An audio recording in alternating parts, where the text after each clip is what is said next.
Ang kahalagahan ng anyong lupa at anyong tubig sa ating buhay. Ang mga anyong lupa at anyong tubig ay mahalaga dahil sila ang nagbibigay buhay sa ating mundo. Narito ang ilan sa mga halimbawa ng anyong lupa at anyong tubig. Ito ay isang halimbawa ng kapatagan.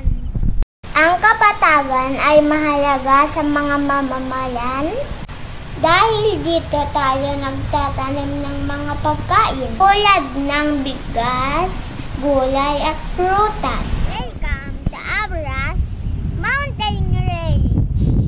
Ang bulubundukin ay mahalaga sa mga mamamayan dahil dito nila nakukuha ang mga halamang ugat tulad ng gabi na ginagamit sa pagkain at gamot.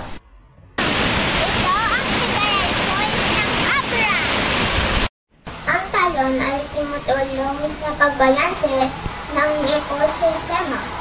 Nagsisilbi itong tahanan ng mga hayop at mga halaman. Nakatutulong din ito sa mga residente malapit dito dahil sa turismo. Ito ay isang halimbawa ng dagat.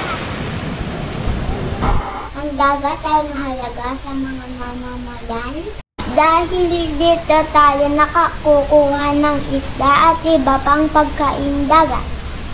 Bukod dito, ang dagat ay lugar din para sa mga libangan tulad ng paglalaro at paglalangoy.